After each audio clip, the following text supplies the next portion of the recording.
Hello students, आज का topic है हमारा कॉम्बिनेशन ऑफ कैपेसिटर्स। बहुत इजी टॉपिक है बेटा, कॉम्बिनेशन ऑफ कैपेसिटर्स।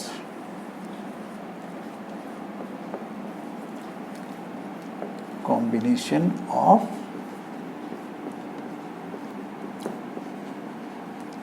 कैपेसिटर्स। अब देखिएगा, इसमें एक आता है सीरीज और दूसरा आता है पैरेलल। पहले मैं इसको डायरेक्ट आपको क्लियर कर देता हूँ। सीरीज से मतलब है, जैसे मान लीजिए 3 कैपेसिटर्स आपने ले लिए बेटा, इस तरीके से 3 ये कैपेसिटर्स C1, C2, C3 इस तरीके से कनेक्ट किए और यहाँ से आपने इनको वोल्टेज दे दी। ओके, ये सीरीज में है आपका C1, C2, C3 बेटा, ठीक है ना। इसमें क्या होता है, सीरीज में चार्ज सेम रहता है बेटा। ओके, और इसमें आपको ये फ़िलहाल मैं डायरेक्ट आपको बता रहा हूँ, अभी क्लियर करूँगा इसको बाकी डिटेल। तो इसमें क्या होता है कि जो हमारा टोटल जो आता है वो आता है 1/CS is equal to 1/C1 plus 1/C2 plus 1/C3। ये आप फॉर्मूला याद भी होगा आपको, ठीक है ना। तो इसमें जो है हमारा वोल्टेज अलग अलग होता है। ओके, अगर हम पैरेलल की बात करें तो पैरेलल में देखिएगा बेटा, पैरेलल में भी मैंने ये कितने भी कैपेसिटर्स ले सकते हैं, कोई दिक्कत नहीं है। ये आपने C1 लिया, ये आपने C2 लिया, ये आपने C3 लिया, इनको इधर एक ही पॉइंट से कनेक्ट कर दिया, इधर आपने एक ही पॉइंट से इधर कनेक्ट किया बेटा, ठीक है ना। तो इसमें ये जो है वो तीनों पैरेलल में हैं। तो पैरेलल में आपका CP is equal to C1 plus C2 plus C3 इसमें लेंगे। और इसमें क्या होगा, वोल्टेज जो होती है तीनों में सेम होगी बेटा। जो V है, V इस पे भी है, V इस पे भी है, इस पे भी है, चार्जेस अलग अलग होंगे। ओके, चलिए अब हम की डिटेल जो है वो डिस्कस कर लेते हैं। तो चलिए सबसे पहले हम सीरीज़ की बात करते हैं, ठीक है बेटा।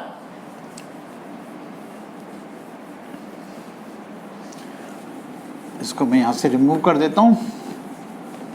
बहुत इजी टॉपिक है, मेनली इसका रिजल्ट इंपॉर्टेंट होता है जो आपको याद रखना है बेटा। चलिए खैर देखिएगा, तो यहाँ हम बात कर रहे थे, तीनों हमने सीरीज में लगाए और इसमें वोल्टेज हमने यहाँ पे दी। तो ये वोल्टेज सपोज कीजिए V1 ले रहा है, ये वोल्टेज V2 ले रहा है और ये वोल्टेज V3 आपका ले रहा है। तो यहाँ पे टोटल वोल्टेज जो हो जाएगी वो आपकी हो जाएगी V1 plus V2 plus V3, number first equation. Okay, तो यहाँ पे V1 क्या है बेटा, V1 है potential difference across C1। Okay, और V होता है Q/C। तो यहाँ पे आ जाता है Q/C1। इसी तरीके से अगर हम V2 की बात करें तो ये आपका होगा पोटेंशियल डिफरेंस अक्रॉस C2। तो ये होगा Q/C2, चार्ज तो सेम है। ओके, और तीसरा अगर हम V3 की बात करते हैं तो ये आ जाएगा पोटेंशियल डिफरेंस अक्रॉस C3। तो ये आपका हो जाएगा Q/C3। ओके, तो इन तीनों वैल्यूज़ को मैं फर्स्ट में पुट करने जा रहा हूँ। आप लिखेंगे put all these values in equation number first. तो जब मैंने ये वैल्यू पुट की तो फर्स्ट जो है आपकी आ जाती है, फर्स्ट बिकम्स, ये आपका हो गया V। Q कॉमन ले लेता हूँ मैं, राइट, Q सब में सेम है। तो 1/C1 plus 1/C2 plus 1/C3, और ये मैं इसको नाम दे देता हूँ इक्वेशन नंबर सेकेंड। ओके बच्चों, अब एक चीज़ देखिएगा, इन तीनों के बजाय मैं एक इक्विवेलेंट कैपेसिटेंस डाल देता हूँ। Suppose C is equivalent capacitance, इसको A पॉइंट और B पॉइंट नाम दे देते हैं, लिख देता हूँ। Suppose C is equivalent capacitance between A and B, between A and B। Equivalent का मतलब है, यहाँ पे समझिएगा, इक्विवेलेंट का मतलब है इन तीनों को हटाने पर जो तीनों मिलकर के रोल प्ले कर रहे थे, सेम रोल अकेला वो C प्ले करेगा, राइट। इक्विवेलेंट से मतलब है, तो यहाँ पर हमारा ये नया डायग्राम में बना के दिखाता हूँ। ये A था, ये B था, इनकी जगह मैंने C ले लिया और ये आपका V, राइट। तो यहाँ पर हमारे पास सिचुएशन आ गई V is equal to Q upon C, क्योंकि चार्ज तो सेम ही रहेगा, मैंने सेम रोल प्ले करने के लिए बोला है। तो ये थर्ड इक्वेशन आ गई आपकी। और यहाँ पर from second and third, from second and third, तो ये आपका Q upon C is equal to हो गया, ये आपका Q 1 upon C1 plus 1 upon C2, 1 upon C1 plus 1 upon C2 plus 1 upon C3। तो यहाँ से Q से Q खत्म हो गया, तो ये सीरीज में है, तो 1 upon C is equal to 1 upon C1 plus 1 upon C2 plus 1 upon C3 formula हमें मिल जाता है बच्चों। और सीरीज़ में है तो मैं यहाँ पे S लिख देता हूँ, S4 स्टैंड्स फॉर सीरीज़। तो ये 1 upon CS is equal to 1 upon C1 plus 1 upon C2 plus 1 upon C3 हमारा फॉर्मूला आ जाता है। चलिए अब हम बात करते हैं पैरेलल की। जैसे आपका सीरीज़ इजी था, वैसे ही आपका पैरेलल भी काफ़ी इजी है। देखिएगा किस तरीके से पैरेलल में बच्चों क्या चीज़ सेम होगी, पैरेलल में आपका V सेम होगा, राइट। तो चलिए पैरेलल की बात कर लेते हैं। तो ये आपका पैरेलल में हमने ये 3 कैपेसिटर्स लगाए, एक ही हमने लगाया C1, एक हमने C2 लगाया बेटा, और ये हमने C3 लगाया, और ये हमारा जो है बेटा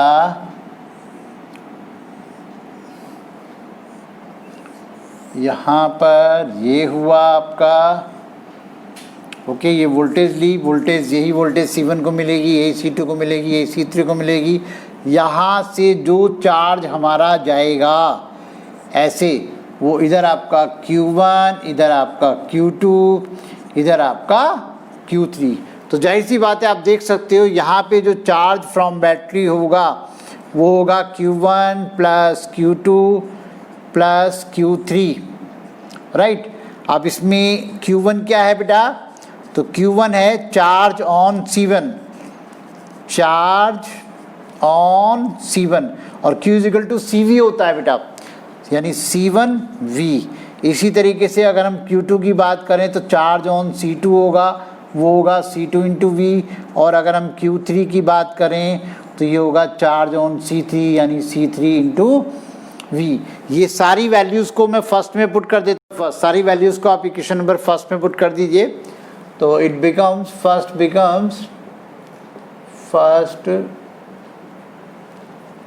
बिकम्स ये आपका हो जाता है Q is equal to V में कॉमन ले लेता हूँ, तो C1 plus C2 plus C3, ये आपका V हो गया, इक्वेशन नंबर सेकंड हो गई, ओके। और अब मैं इन तीनों के बजाय एक अकेला कैपेसिटेंस C ले लेता हूँ, equivalent capacitance. Suppose C is equivalent capacitance, है ना। ये पहले भी हमने ये काम किया था, capacitance between A and B, A और B के बीच में इक्विवेलेंट कैपेसिटेंस ले लिया। लिख देता हूँ मैं इसको, बिटवीन A एंड B। तो यहाँ पे हमारा डायग्राम बन जाएगा, अब ये C, ये A और ये B, और ये आपका वोल्टेज V, राइट। तो यहाँ हमारे पास Q इज इक्वल टू हो जाएगा CV, Q is equal to CV, equation number third हो गई। तो फ्रॉम सेकेंड एंड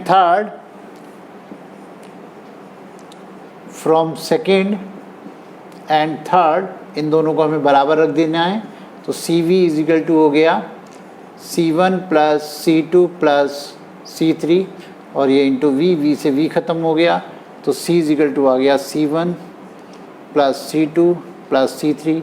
ये पैरेलल में है तो यहाँ P लिख देता हूँ। तो ये हमारा फार्मूला जो है आ जाता है, काफ़ी इजी फार्मूला है।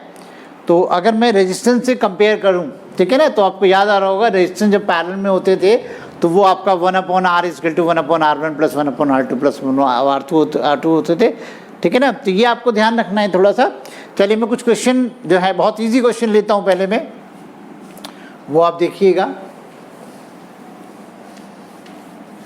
कैपेसिटर्स में याद रखेंगे तो उससे पहले कंफ्यूजन कुछ नहीं है, आप रेजिस्टेंस याद कर लीजिएगा, क्योंकि रेजिस्टेंस में जो सीरीज में होता है वो R1 plus R2 plus R3 होता है। और जो पैरेलल में होता है वो 1/r equal to 1/r1 plus 1/r2 plus 1/r3 होता है। कैपेसिटर्स में इसका उल्टा चलता है। ओके, तो कभी भी आपको याद रखना है तो पहले रेजिस्टर्स का सोच लीजिएगा, कैपेसिटेंस का अपने आप आपको याद आ जाएगा। चलिए मैं छोटी सी प्रॉब्लम लेता हूँ। एक प्रॉब्लम मैंने दी आपको, मान लीजिए C1 है 2 माइक्रोफैरड, C2 है आपका 3 माइक्रोफैरड और C3 मान लीजिए ये है 5 माइक्रोफैरड। 3 कैपेसिटर्स मैंने लिए और मैं आपसे पूछता हूँ कि इनकी वैल्यू पैरेलल में कितनी होगी और सीरीज़ में कितनी होगी। चलिए इसके लिए तो बहुत आसान जवाब हो गया कि अगर हम पैरेलल में निकालेंगे तो सीधा सीधा 2 + 3 + 5, तो ये आपका 10 माइक्रोफैरड आ गया। ओके, और जब मैं सीरीज़ की बात करूँगा तो सीरीज़ में मेरे पास 1/CS = 1/2 + 1/3 + 1/5। तो चलिए इसको सॉल्व कर लेते हैं। ये आपका 15, ये आपका 10, ये आपका 6, CS = आ गया 30/31 माइक्रोफैरड। ये आंसर हो गया आपका।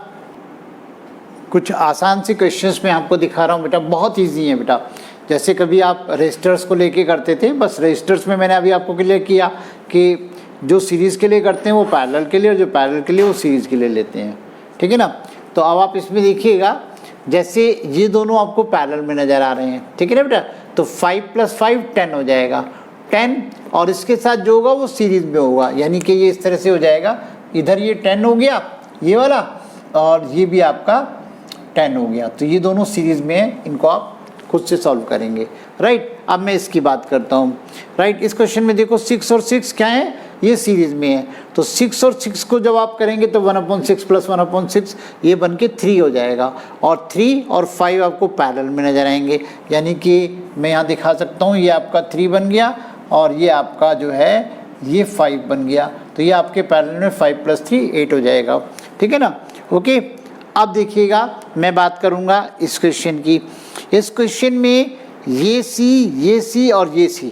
अब एक चीज़ मैं आपके ऊपर छोड़ूंगा, वो आपने देखना है। एक्चुअल में ये तीनों जो हैं वो पैरेलल में हैं। अब कैसे पैरेलल में है आप दिमाग लगाइएगा। राइट, मैंने आपको हिंट दे दिया है। ठीक है ना। देखिए बस एक पॉइंट मैं आपको बता रहा हूँ कि अगर A पॉइंट ये है, B पॉइंट ये है कि प्लेट्स की एक तरफ एक पॉइंट से जुड़े हैं, बाकी प्लेट्स दूसरे पॉइंट से जुड़ी हैं, तो वो पैरेलल होती हैं। तो इसमें आपको पहचानना है कैसे करना है। तो जाहिर सी बात है इनका आंसर 3C हो जाएगा। ओके, अब चलिए मैं इसकी बात करता हूँ।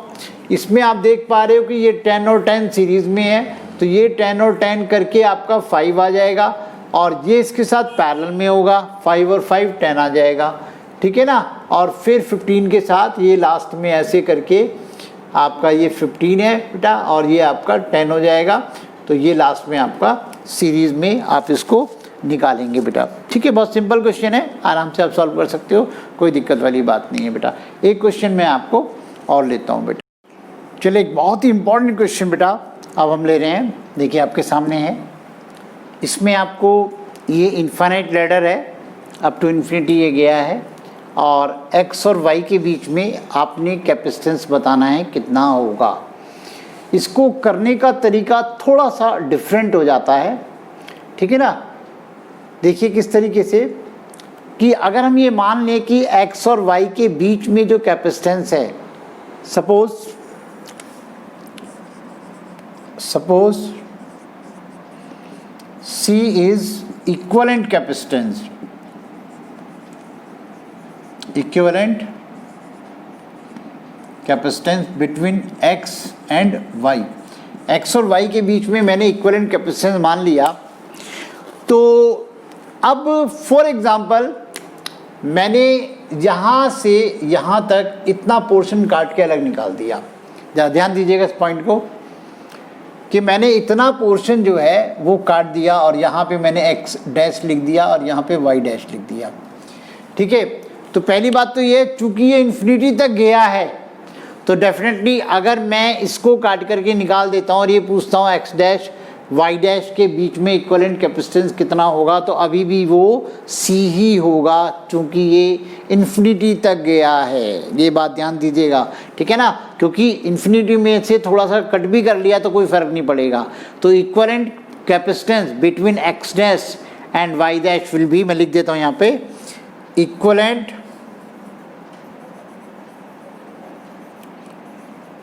Capacitance between x dash and y dash will be again c।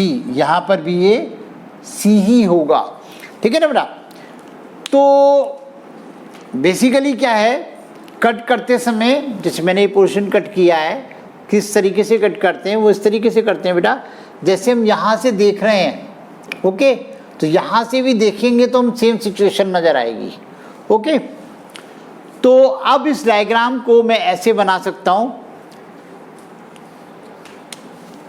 ये मैंने x लिया, ये मेरे पास 1 माइक्रोफैरेड हो गया, ठीक है बेटा, और यहाँ पे इसमें ये 2 है, 2 माइक्रोफैरेड, और यहाँ तो मैंने अब मान ही लिया है कि C है, तो इसके साथ जो है मैंने C लिया, ओके। तो ये मेरा डायग्राम आ गया। ध्यान देना बेटा, x डैश y डैश के बीच में C है, तो ये मैंने C यहाँ ये ले लिया है, ठीक है। तो अब आप ये देखिएगा, ये दोनों सीरीज में है, तो अगर ये दोनों आपके सीरीज में हैं तो ये बन जाएगा 1/C1 ले लेता हूँ is equal to 1/2 plus 1/C, तो ये आपका हो गया C प्लस 2/2C, तो C1 इज इक्वल टू आ गया 2C/C प्लस 2, राइट।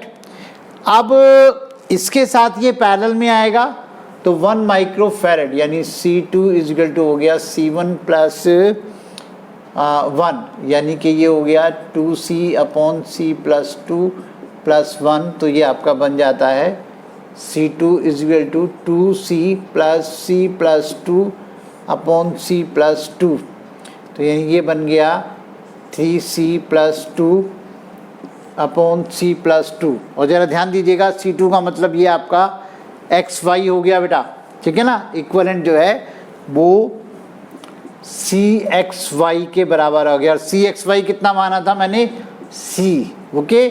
तो ये मेरे पास 3C plus 2/C plus 2 is equal to C आ गया। अब यहाँ से क्वाड्रेटिक इक्वेशन आपकी बनेगी, तो ये आपका बन जाता है बच्चों 3C plus 2 is equal to C square plus 2C, okay. तो ये आपका बन गया C square minus C minus 2 is equal to 0। ये आपकी क्वाड्रेटिक इक्वेशन बन जाती है। अब इसको कैसे सॉल्व करते हैं देखिएगा,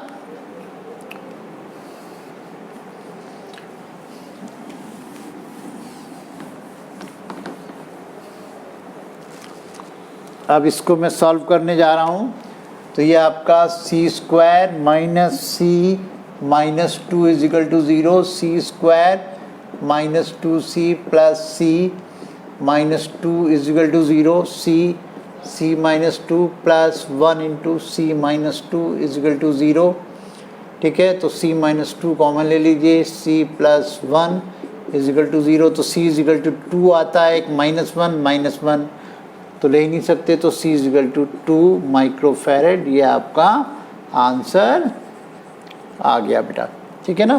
तो बहुत ध्यान से इस क्वेश्चन को समझना है, क्वेश्चन बहुत टफ भी नहीं है लेकिन इम्पॉर्टेंट है बेटा, ओके बच्चों। तो चलिए क्वेश्चंस बहुत सारे मैंने भी आपको दिए हुए हैं, मेरे असाइनमेंट्स आपके पास हैं, आपकी बुक में है, बहुत सारे क्वेश्चंस हैं। कुछ कॉम्पिटिटिव क्वेश्चंस भी मैं आगे के वीडियोस में कराऊंगा, ठीक है, जो IIT में या आपके नीट वगैरह में आते हैं उन पर भी फोकस करेंगे, ओके बच्चों। चलिए इतना रखते हैं, ओके, दैट्स ऑल बेटा।